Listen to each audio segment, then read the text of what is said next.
تو میں نے تو میں نے گل بادشاہ سے کہا، گل زادہ سے جو رکشہ چلا رہا ہے ابھی بھی، میں نے اس سے کہا بھائی مجھے اس کے پاس نہیں جانا، اس سے چائے نہیں پینی. کیوں؟ میں اس کے خلاف کمپلین کر چکا ہوں. وہاں پر جوا چل رہا ہوتا ہے، مطلب لڈو پاس سے کھیلے جا رہے ہوتے ہیں جو قرآن پاک میں ممنوع کیے گئے. اور جب بھی میں اس کے ہوٹل کے پاس سے گزرتا ہوں تو جو محلے کے فسادی اور شر پسند اور مفسد لوگ لڑکے ہیں وہ مجھے دیکھ رہے ہوتے ہیں کہ میں وہاں پہ آ کے بات کروں لوگوں سے کہ بھائی جی یہ جوا لڈو پاس سے مت کھیلو، تو وہ لڑنا جھگڑنا شروع ہو جائے. تو اس لیے میں اس کے ہوٹل پہ نہیں جا رہا ہوں. اور یہ وہ گل بادشاہ ہے، گلزادہ ہے جو رکشہ چلاتا ہے.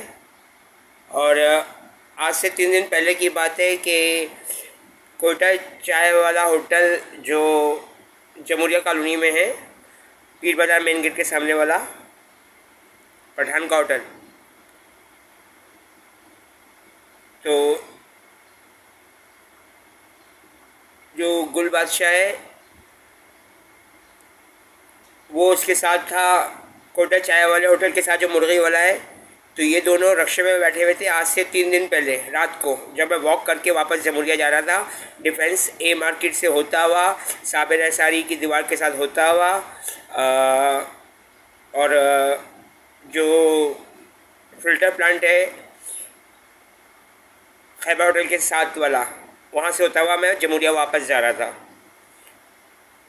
تو یہ لوگ مجھے ڈیفینس اے مارکیٹ پہ، جہاں پر گیت کی تصویر بنائی گئی ہے مونومنٹ میں، تو گلزادہ مجھے رکشے میں کہتا ہے کہ اگر تو یہاں بیٹھ جائے گا نا تو تو امام مہدی بن جائے گا. میں نے کہا بکواس نہیں کر، امام مہدی آنے والے ہیں، پہلے دجال آئے گا، پھر امام مہدی آئیں گے، پھر حضرت عیسیٰ علیہ السلام کا نزول ہوگا.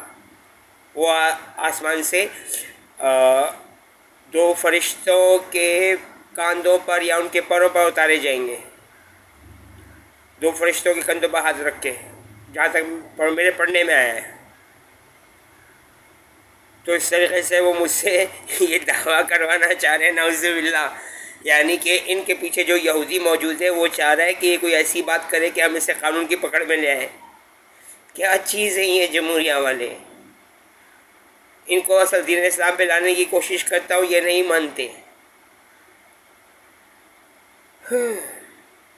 ایسا لگ رہا ہے کہ یہ عذاب علیم کا انتظار کر رہے ہیں. اور قرآن پاک میں اس حوالے سے آیا ترجمہ موجود ہے کہ جب تک کہ یہ عذاب علیم نہیں دیکھ لیں گے ایمان نہیں لے کر آئیں گے. تو جب عذاب علیم جب آئے گا ان پر، تو اس وقت ان میں سے جو مرے گا وہ ڈائریکٹ دوزخ میں داخل ہو جائے گا، کیونکہ عذاب علیم کے آنے کے وقت جو کمزور دل والے ہوں گے وہ مر جائیں گے، کیونکہ وہ عذاب علیم کو برداشت نہیں کر سکیں گے ان کے دل.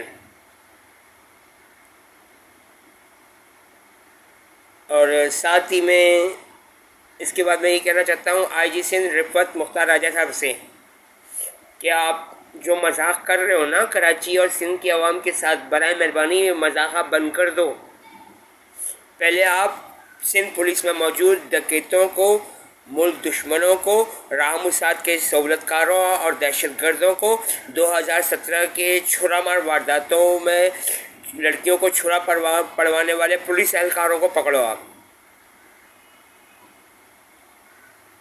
یہ بڑی مہربانی ہوگی آپ کی کراچی کی عوام پر اور سندھ کی عوام پر، کہ پہلے سندھ پولیس میں موجود ان یہودیوں کو، شیطان کے پجاریوں کو، ملحدوں کو، راہ مساعد کے دہشت گردوں کو اور فساد پھیلانے والوں کو اور مشرکوں کو پکڑو، جو کہ بہانے سے لوگوں سے یا تو رشوت لے رہے ہیں یا ان کو مار پیٹ کر رہے ہیں.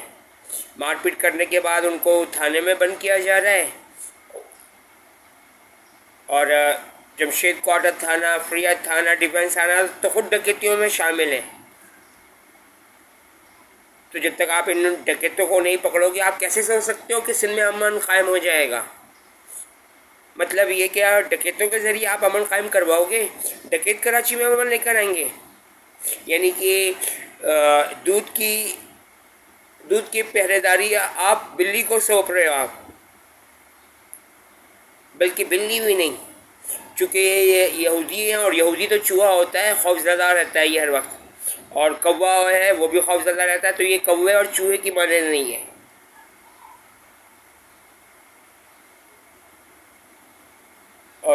کل رات کو بھی جمہوریہ کالونی میں ہوٹلوں پہ باہر کے لڑکے بیٹھے ہوئے تھے، تو یہ میری ذمہ داری نہیں ہے کہ میں ان کو پکڑواؤں، یہ آپ کی ذمہ داری ہے۔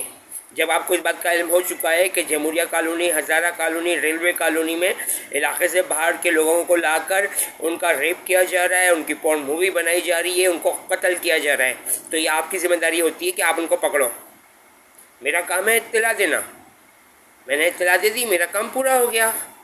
قرآن پاک سے رجوع کرتے ہیں تو قرآن پاک میں تو واضح آیا ترجمہ موجود ہے اس حوالے سے کہ اللہ تعالیٰ ہمارے آخری نبی الزماں خاتم النبیین محمد مصطفیٰ صلی اللہ علیہ وآلہ وسلم سے ارشاد فرما رہے ہیں کہ پیارے نبی محمد مصطفیٰ صلی اللہ علیہ وآلہ وسلم، آپ کا کام پیغام پہنچا دینا، ڈرا دینا ہے، آپ ان پر نگہبان نہیں ہو۔ تو جب ہمارے آخری نبی محمد مصطفیٰ صلی اللہ علیہ وآلہ وسلم ان پر نگہبان نہیں تھے اپنے دور کے ان لوگوں پر، تو میں تو ایک عام سا بندہ ہوں، میری تو کچھ اوقات نہیں ہے۔ تو آپ سے درخواست ہے کہ اس حوالے سے غور و فکر کرو اور سندھ پولیس میں موجود ان ڈکیتوں کو پکڑو، ان ملک دشمنوں کو، ان رام موساد کے دہشت گردوں کو، لڑکیاں اور لڑکے اور بچیاں اور بچے اغوا کر کے علاقے میں لانے والوں کو۔ غضب خدا کا، ڈکیتوں کے ذریعے آپ کراچی میں اور سندھ میں امن قائم کروائیں گے؟ ایسا پاسبل ہوتا ہے؟ دودھ کی پہرے داری آپ چوہے کو اور کوے کو سونپ رہے ہو، چوہا اور کوا تو اس کو کھا جائے گا، پی جائے گا،